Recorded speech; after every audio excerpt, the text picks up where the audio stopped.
우리가 어릴 때 웨스트민스터 신앙고백과 소교리 문답, 대교리 문답에 대해서 많이 배웠습니다. 잘 아시는 내용인 줄 믿고 한번 제가 질문을 해보겠습니다. 사람의 첫째 되고 가장 고귀한 목적은 무엇입니까? 하나님을 영화롭게 하고 그분을 영원토록 온전히 즐거워하는 것입니다. 네. 사람의 살아가는 목적, 인생의 목적은 하나님의 영광입니다. 여기서 말하는 하나님의 영광은 하나님의 완전하심과 거룩하심, 그리고 하나님의 임재가 드러나는 것, 그것을 하나님의 영광이라고 말할 수 있습니다. 실제적으로 성경을 살펴보면 영광이라는 단어에 엄청난 원어들이 있습니다. 그러니까 영광은 굉장히 폭넓은 의미를 가지고 있지만 일단은 하나님의 존재가 드러나는 것, 그 자체를 하나님의 영광이라고 말하고 있습니다. 오늘 우리가 읽었던 본문 31절 말씀을 보면 너희가 먹든지 마시든지 무엇을 하든지 다 하나님의 영광을 위하여 하라라고 되어 있습니다. 그래서 우리의 삶 자체는 하나님의 영광을 위하여 살아가야 되는 겁니다. 먹는 것, 마시는 것, 옷을 입는 것, 심지어 잠자는 것까지 하나님의 영광과 관련이 있다는 것입니다. 하나님의 영광은 시간과 상황과 장소가 구별되는 것이 아닙니다. 그래서 우리는 모든 것이 하나님 안에서 살아가는 것처럼 하나님의 영광을 위하여 살아갈 때에 하나님의 기쁨이 있고 하나님의 감사가 있는 줄 믿습니다. 하지만 많은 사람들은 이러한 하나님의 영광에 대해서 오해를 하고 있습니다. 다른 사람들보다 좋은 성과를 얻을 때, 지위가 높아질 때, 돈을 많이 벌 때, 명성을 얻게 될 때 하나님의 영광이 드러난다라고 생각합니다. 그래서 우리가 시상식 때 연예인들이 그런 말을 하지 않습니까? 상을 받고 나서 이 모든 것을 하나님께 영광을 올려드립니다. 운동선수나 이런 연예인들이 방송국에 나와서 이런 말은 할 때가 있습니다. 그러신지 몰라도 오늘날 많은 성도님들 역시 그렇습니다. 교회당을 이쁘게 짓고 화려하게 짓고 좋은 시설을 하면 하나님께 영광이 될 수 있다. 그래서 그런 시설을 통하여 전도도 할 수 있고 이런 시설을 통하여 성도들이 편리함을 누릴 수 있다라고 생각할 수 있습니다. 틀린 말은 아닙니다. 실제로 제가 가본 교회들 중에 정말 대단한 교회들이 있었습니다. 그냥 목적을 가지고 간 교회도 있지만 그냥 우연히 들렀는데 이 교회가 이런 교회인가 보다라고 나중에 밝혀진 교회들도 있습니다. 몇 가지 교회를 제가 한번 보여드리겠습니다. 첫 번째 사진 한번 보여주십시오. 어느 교회라고 말하진 않겠습니다. 제가 이 교회가 정말 기도를 잘한다 해가지고 예전에 중고등부 학생들 데리고 갔습니다. 못 모르고 갔는데 오후 5시에 들어갔다가 11시에 나왔습니다. 중간에 빠져나올 수가 없습니다. 이 예배당이 우리나라에서 기성교회에서 제일 큰 예배당입니다. 15,000명이 들어갑니다. 가면 정말 끝이 보이지 않습니다. 제가 이 중간에 앉았는데 중간에 나가면 혼날 것 같아가지고 11시까지 계속해서 앉아 있었습니다. 가면 뭔가 다르구나라는 생각이 듭니다. 마치 이단같이 보였습니다. 모든 성도님들이 정말 뭔가 움직이는데 우리하고 다르다는 거. 엄청 빨리빨리 움직이고 빨리빨리 진행되고 기도도 엄청 많이 하는 교회였습니다. 두 번째는 이 예배당도 컸습니다. 요 예배당에 간 것은 이벤트적으로 누가 이 예배당에 빨리 가냐. 졸업여행을 갔는데 2호선을 타고 버스를 타고 택시를 타든지 누가 빨리 도착하느냐에 따라 점심 식사 메뉴가 달라진다 해가지고 학생들하고 간 교회입니다. 지하에 있는 교회인데 세계에서 가장 큰 지하 교회입니다. 본당 크기가 9,380석 정도 된답니다. 지하철과 연결되어 있었습니다. 성도들이 너무 편할 것처럼 보였습니다. 이 예배당의 특징이 있습니다. 그냥 단순한 지하에 있는 교회 특징이 아니라 공기가 너무 좋다 합니다. 그냥 자연적인 공기가 아니라 지하에 있기 때문에 순환이 안 되기 때문에 인위적으로 공기를 순환시킵니다. 그래서 공기가 엄청 깨끗하게 유지하기 위해 시설 투자를 많이 했다고 합니다. 세 번째 교회입니다. 안산에 있는 한 교회였습니다. 이 교회에 방문하게 된 것은 수련회 때문에 방문했습니다. 입당 예배를 하기 전이었지만 2,000명 되는 이 청년들을 위해서 기꺼이 장소를 내어주었습니다. 시설이 불완전한 시설이었습니다.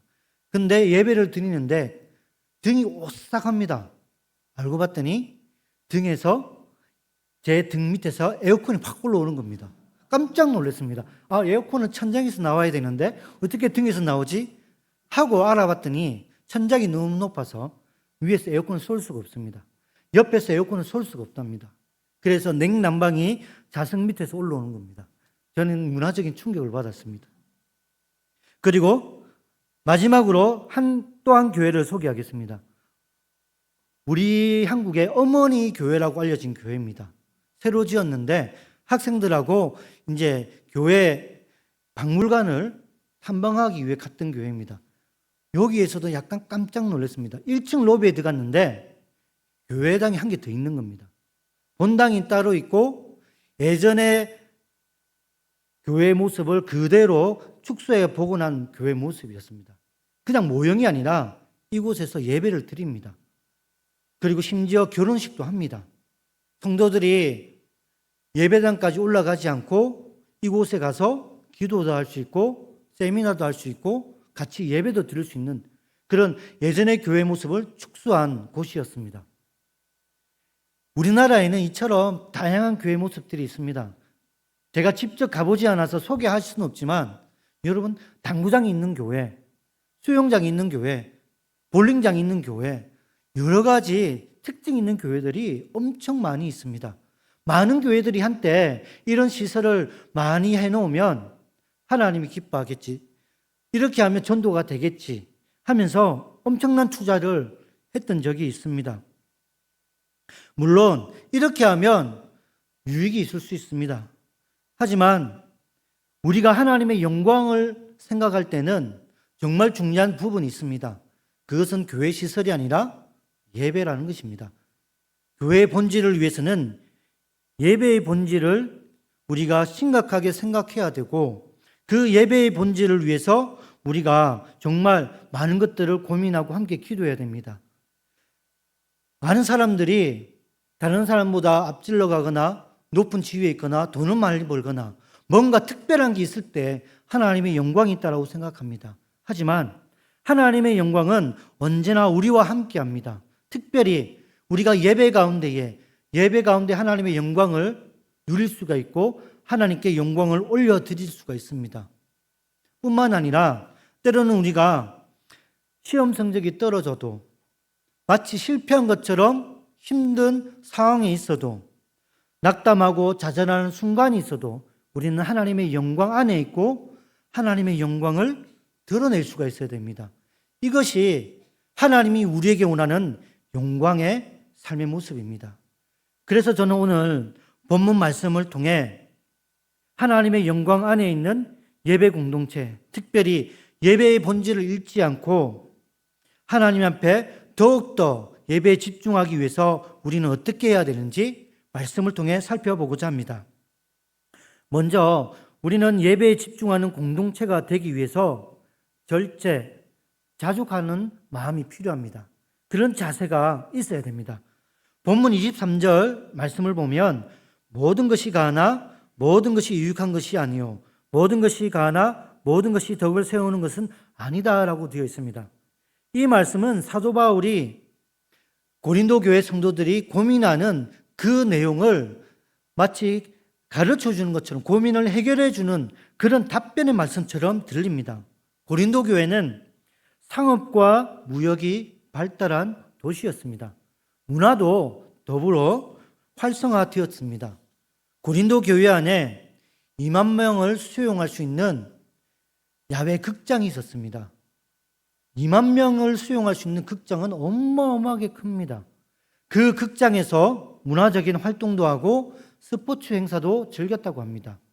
하지만 이렇게 돈이 많고 활성화된 이 도시에 우상과 음행이 난무했다고 합니다.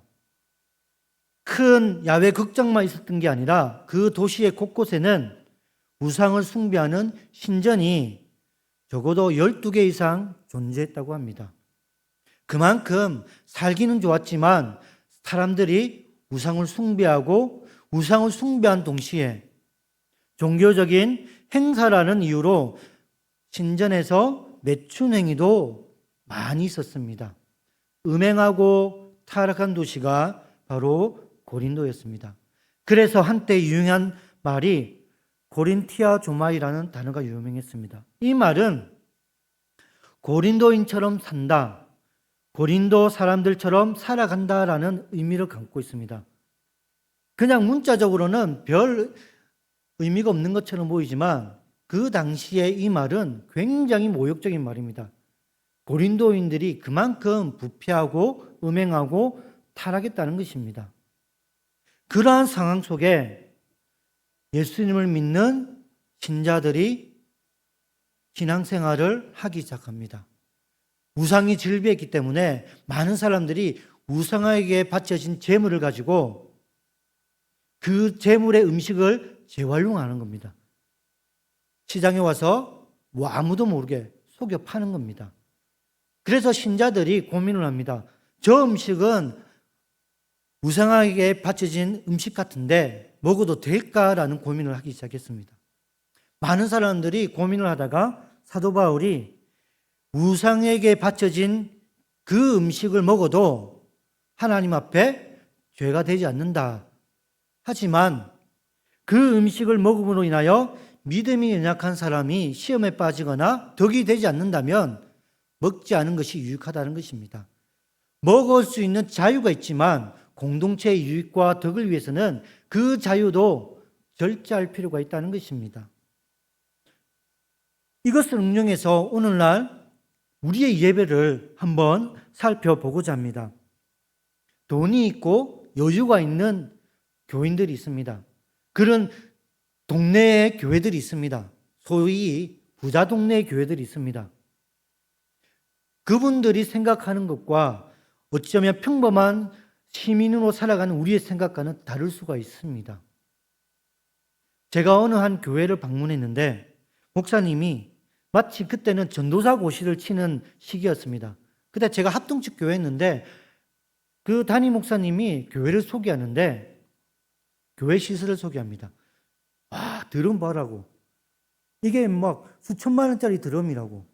이건 아무나 구할 수 있는 드럼이 아니라고 막 소개를 합니다. 이 마이크도 수천만 원 한다고. 그러니까 시골에서 자랐던 저는 입이 벌어지는 겁니다.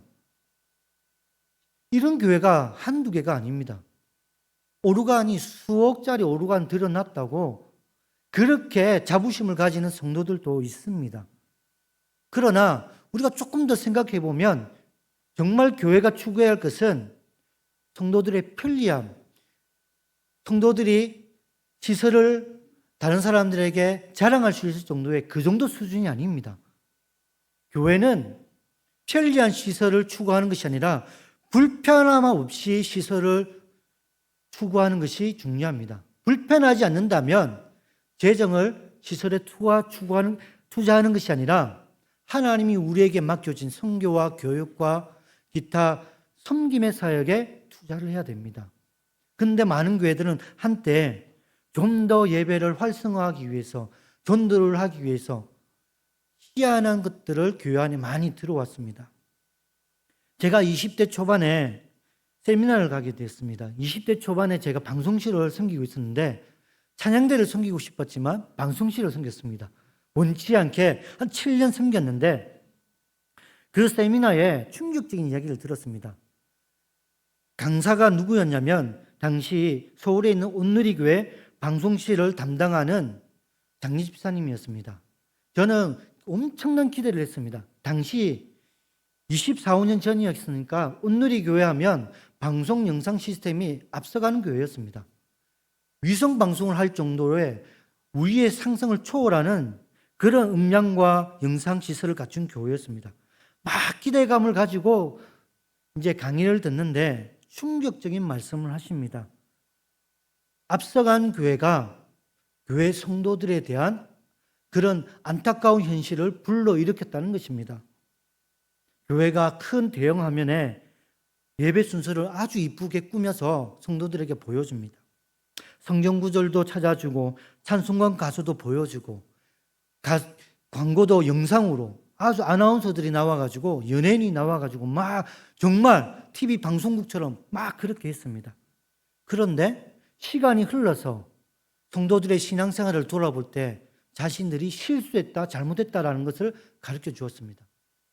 나중에 보니까 성도들이 교회 성경책을 들고 오지 않습니다. 성경책을 들고 온다 하더라도 펼치지 않습니다. 그냥 장식부처럼 딱 얹혀 놓습니다. 왜?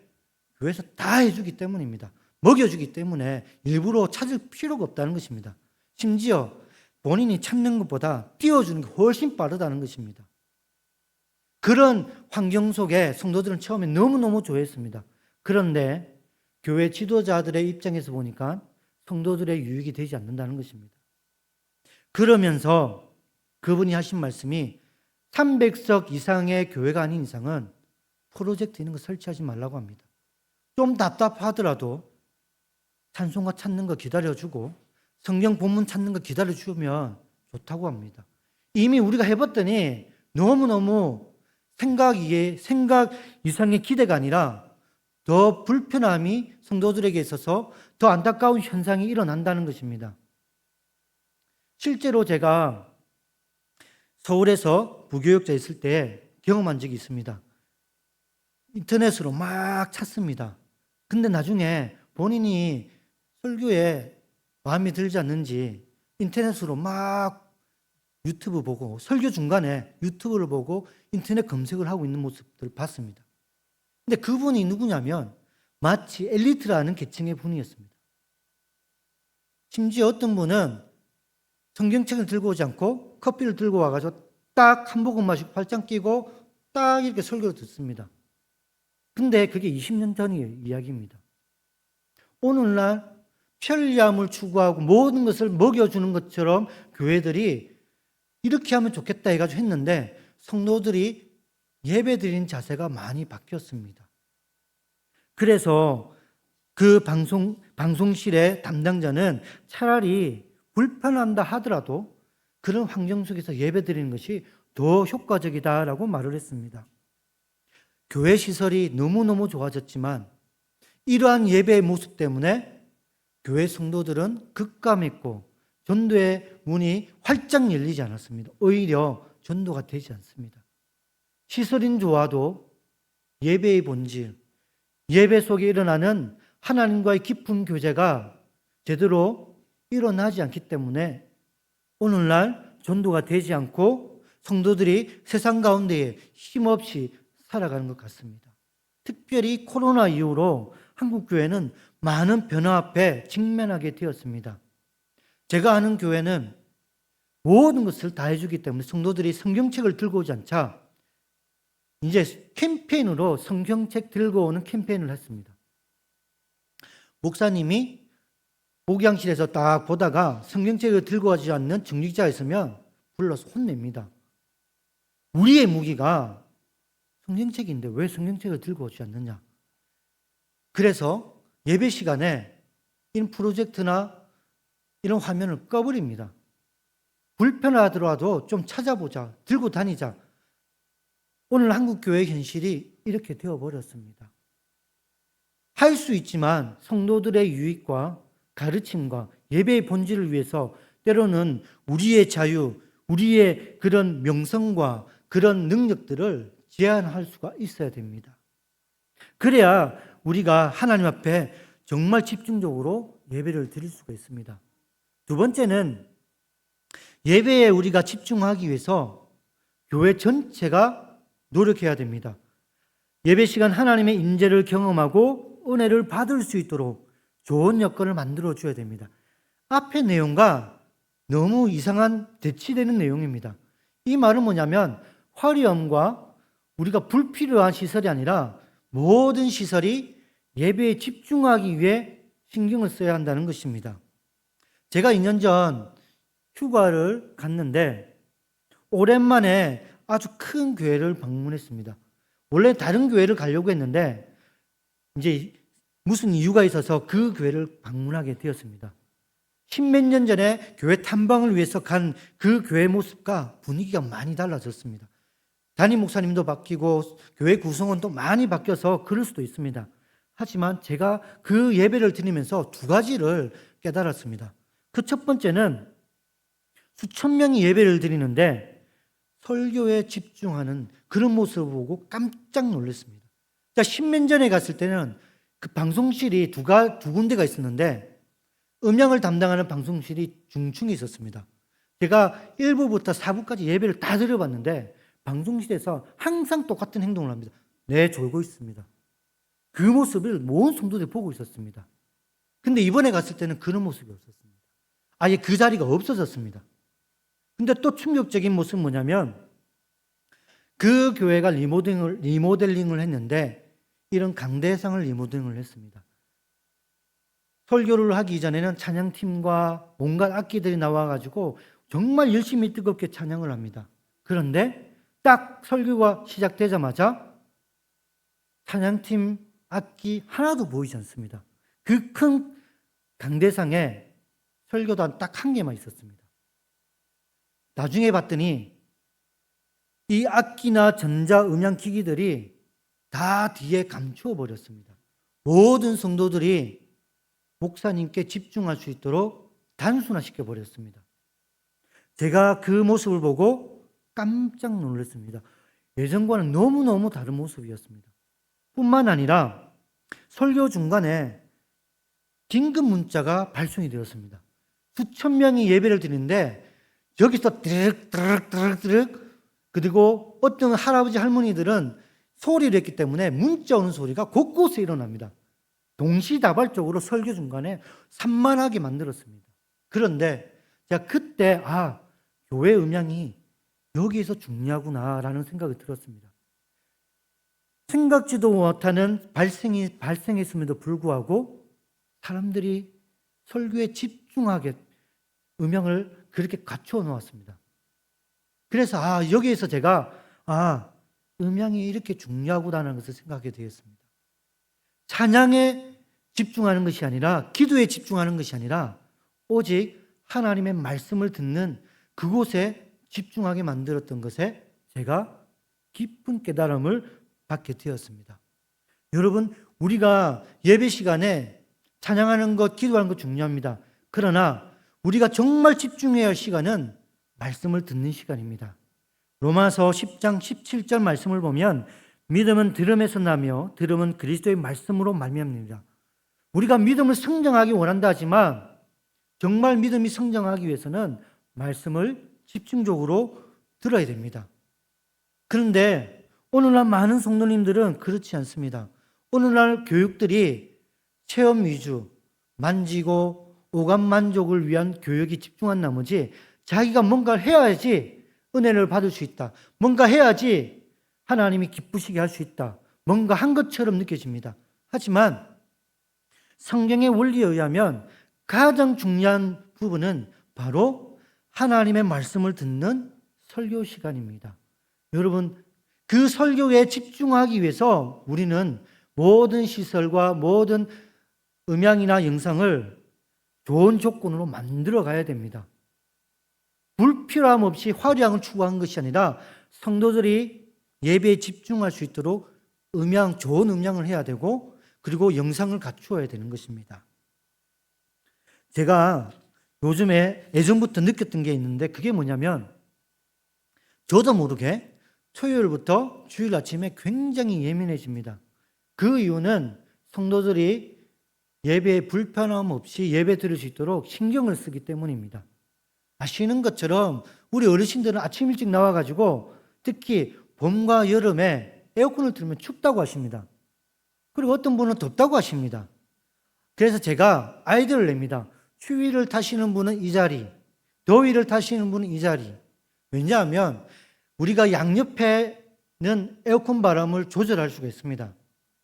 그래서 춥다고 하면 온도를 높일 수 있고 바람 세기를 약하게 할 수 있습니다. 근데 추위를 타시는 분 중간에 앉으면 여기에는 바람을 조절하기 힘듭니다. 세게 나옵니다. 근데 어르신들이 중간에 많이 앉거든요. 그래서 정말 추위를 타시는 분은 죄송하지만 옆으로 조금 이동해 달라고 권면을 할 때가 있습니다. 아니면 조금 외투를 좀 준비해 달라고 부탁을 할 때가 있습니다. 아시는 것처럼 사람마다 체질이 다르고 성격도 다르고 다 다릅니다. 그런데 예민한 분들이 그 예민함 때문에 예배에 집중하지 못하는 경우가 생길 수 있기 때문에 저 또한 예민해지는 것을 느끼게 됩니다. 그래서 우리가 예배에 집중하기 위해서는 예배자로서 우리가 자기 스스로를 점검할 필요가 있습니다. 예배에 참여하는 모든 성도들이 하나님의 음성에 귀를 기울일 수 있도록 준비하고 노력을 해야 됩니다. 교회는 성도들이 불편함 없이 예배에 집중할 수 있도록 노력해야 되고, 예배에 참여하는 모든 예배자들은 은혜 받을 수 있도록 자기 자신을 준비해야 되는 것입니다. 우리가 드리는 이 공적 예배는 그 순서마다 의미가 다 있습니다. 여러분, 그 순서를 여러분 배우면 정말 공예배가 달라집니다. 여러분, 찬송가 순서 그냥 아무 때나 부르는 게 아닙니다. 첫 번째 우리가 찬송가 부르는 그 의미가 있고요. 두 번째 의미가 있고, 설교 이후에 헌금하면서 부르는 찬송가도 의미가 있습니다. 축도에도 그냥 하나님의 복을 받는다, 그 의미보다 더 큰 의미도 내포되어 있습니다. 찬양대도 의미가 있습니다. 그 의미를 공부하다 보면 그 순서하가 엄청난 중요한 의미를 깨닫게 됩니다.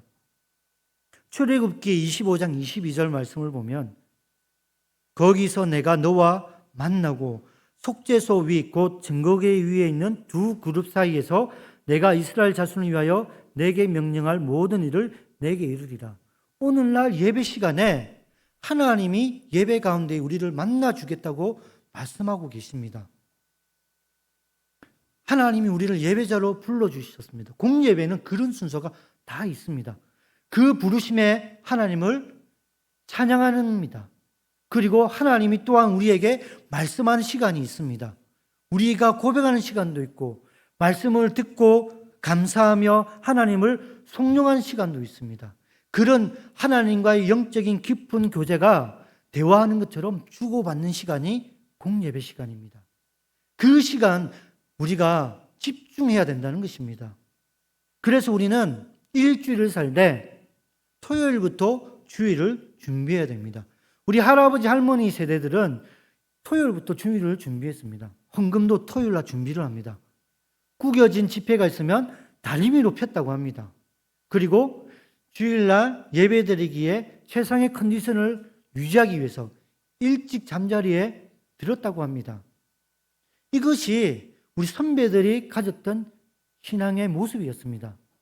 우리도 주일날 하나님 앞에 예배에 집중하기 위해서 마치 수험생들처럼 최고의 컨디션을 가질 수 있도록 우리 자신을 점검해야 됩니다. 그리고 기도로서 준비해야 됩니다. 왜냐하면 우리가 준비하지 않는 예배자로 섰을 때 예배에 집중하지 못하기 때문입니다. 사단마귀가 호시탐탐 예배를 방해하기 위해 우리를 노리고 있습니다.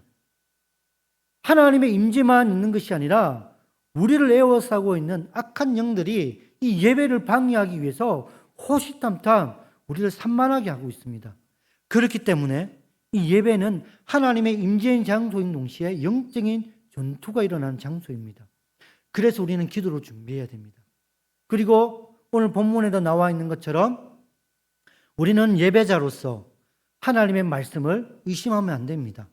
많은 성도들이 자기의 생각과 다르다 해가지고 바로 휴대폰으로 검색을 합니다. 여러분, 사도 바울이 음식에 대해서 의심하지 말고 믿으로 먹으라 한 것처럼 하나님의 말씀, 예배 순서, 이 모든 것들을 어린아이가 음식을 받아 먹는 것처럼 자기와 맞지 않는다는 이유로 거부하는 것이 아니라 어린 양처럼, 어린아이처럼 갈급한 심령으로 받아가야 됩니다. 그래야지 그 말씀이 하나님의 말씀이라는 것을 마음속에 새길 수 있고 하나님의 말씀의 능력이 우리의 심령 안에 일어날 수가 있다는 것입니다. 그래서 우리는 본문에 나와 있는 32절과 33절의 말씀처럼 예배에 있어서 함께 예배드리는 공동체에 있어서 도움돌이 되어야 됩니다. 걸림돌이 아니라 도움돌이 되기 위해서 우리가 노력해야 됩니다. 휴대폰 소리를 끄든가 휴대폰을 끄든지 화장실을 미리 갔다 오든지 다른 사람이 예배에 집중할 수 있도록 배려할 수 있는 그런 자세로 예배당에 들어와야 됩니다. 제가 예전에 있었던 교회인데 목사님의 설교가 꽤 깁니다. 흥분하거나 뭔가 느껴지면 설교가 갑자기 1시간 늘어납니다. 새벽 기도에도 2시간 할 때가 있습니다. 그러면 이 할아버지 할머니들 집사님들 권사님들이 화장실을 가야 되는데 가지를 못합니다. 그러다가 참지 못하여 조용히 나가면 목사님이 고함을 칩니다. 어디 가냐고 막.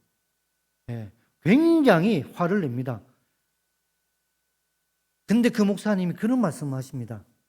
우리가 예배 드림에 있어서 정말 하나님의 말씀을 길게 해도 그 말씀을 끝까지 들을 수 있는 체력을 달라고 기도해야 되지 않느냐.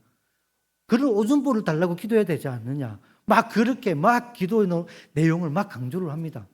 처음에는 이상했습니다. 그런데 그게 틀린 기도는 아니다라고 생각합니다. 왜냐하면 우리의 기도가 물질을 위해서 할 수도 있고 건강을 위해서 할 수 있습니다. 하지만 예배에 집중할 수 있는 우리의 체력과 집중력과 그리고 그런 믿음을 달라고 기도하는 것도 엄청난 중요성을 띠고 있습니다.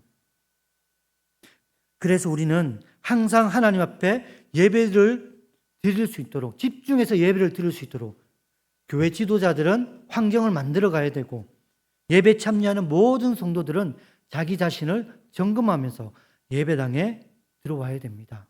그리할 때 우리 모두가 예배에 집중할 수가 있습니다. 오늘 우리 예배위원회 방송위원회 헌신 예배입니다. 제가 방송실에 오래 있어서 그런 게 아니라 방송실은 굉장히 예민한 동네입니다. 많은 분들이 방송실에 오타가 있거나 자막이 늦게 올라오거나 뭔가 이상하다 그러면 짜증을 내는 분들이 있습니다. 그런데 여러분 짜증 낸다 하더라도 방송실은 답이 없습니다. 여기는 뭔가 이상하면 굉장히 예민하게 긴장을 할 수밖에 없습니다. 그렇기 때문에 혹시 화면에 오타가 있거나 뭔가 이상하게 화면이 흘러간다 하더라도 여러분 뭔가 불편함이 있다 하더라도 이해를 해주시고 방송실을 위해서 기도해 줘야 됩니다. 왜냐하면 문제가 생겼을 때에 여러분보다 방송실이 더 불편합니다. 성도들이 불편한다 이런 마음가짐으로 저분들은 긴장할 수밖에 없습니다. 여러분이 불편하고 짜증내면 저분들은 예배에 집중할 수가 없습니다. 가장 은혜의 자리가 방송실이어야 되는데 가장 은혜를 잃어버리기 쉬운 자리가 방송실입니다. 그래서 여러분이 기억날 때마다 우리 방송실에 있는 우리 집사님들, 우리 젊은 청년들을 위해서 기도해 주시기 바랍니다. 저분들이 믿음 잃지 않도록 방송실에서 더욱더 예배에 집중할 수 있도록 더욱더 힘을 낼 수 있도록 기도해 주시기 바랍니다. 그래서 우리 교회가 예배의 본질을 많은 성도들과 함께 공유하고 예배를 통해 은혜 받고 그 은혜를 통하여 세상에서 승리할 수 있는 우리 부산 북교회가 될 수 있도록 함께 기도해 주시기 바랍니다.